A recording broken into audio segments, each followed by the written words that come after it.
Au premier plan de la photo, une personne de dos, cheveux gris, blancs, attachés avec une pince. Une belle écharpe jaune avec des taches tie and dye multicolores. Un haut rose à manches courtes et un manteau blanc attaché à la taille. La personne fait face à la nature. À quelques mètres, des jeunes arbres dont la cime se détache dans le ciel, des ronces et des herbes hautes. Au loin, une forêt plus dense, c'est tout vert. Et sur le tiers supérieur de la photo, un beau ciel bleu avec des cirrus. Le 29 octobre dernier, j'étais à Sainte-Soline dans les Deux-Sèvres pour couvrir la mobilisation contre les projets de méga-bassines, un projet d'accaparement de l'eau par l'agro-industrie. Elles font en moyenne la surface d'une bonne dizaine de terrains de foot, remplis avec les cours d'eau environnants et les nappes phréatiques. Ça assèche encore plus pendant que cet été, des cours d'eau étaient à sec et que des villages s'approvisionnaient en eau potable par citerne. Et tant pis pour les petits exploitants, l'agriculture paysanne. Ce vol organisé, face à une opposition forte et structurée, il se fait avec le soutien de l'État.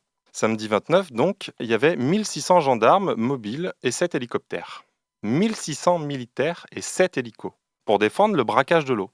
Des gens remettent en cause des projets décidés arbitrairement, et au lieu de dialoguer comme dans une démocratie en bonne santé, l'État vient réprimer le mouvement.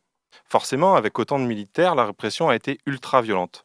Plein de blessés, des pluies de lacrymogènes, des grenades de désencerclement, des tirs de LBD, des grenades GM2L, bref, la totale. Et rien de neuf dans la méthode.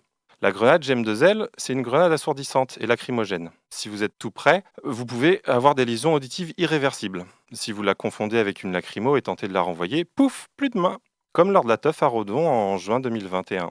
Elle est jugée si dangereuse que depuis juillet 2021, les forces de l'ordre ne doivent plus la lancer à la main.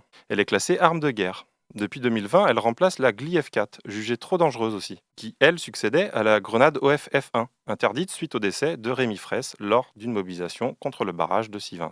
Rémi, 21 ans, est décédé le 26 octobre 2014. Il y a un mois, il y a des moments, les grenades explosaient sans interruption, comme à Sivins, comme à Notre-Dame-des-Landes ou ailleurs.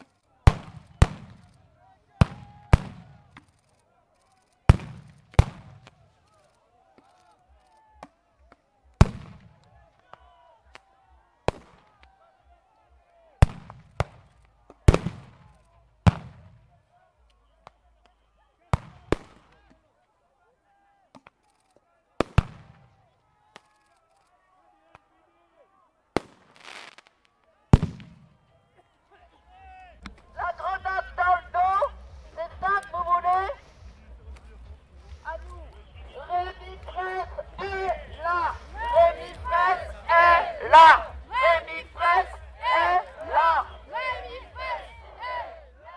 Donc le 29, à 3 jours près, ça faisait 6 ans que Rémi Fraisse était tué par une grenade lancée dans son dos par les forces de l'ordre. Alors que des milliers de personnes se mobilisaient à Sainte-Soline, d'autres se sont retrouvés au même moment dans la zone humide du Testet, qui aurait disparu avec la construction du barrage de Sivins, pour rendre hommage à Rémi. C'est ce que montre cette photo de Patricia Huchot-Boissier. Pendant que des gens se mobilisaient en mémoire de Rémi Fraisse, l'État mettait tout en œuvre pour reproduire un tel drame. Le gendarme ayant lancé la grenade a, comme souvent, bénéficié d'un non-lieu. Pas de justice, pas de paix. Et comme dit Vincent Fillon, une photographie réussit lorsque l'observateur s'approprie l'image et construit sa propre symbolique, sa narration personnelle.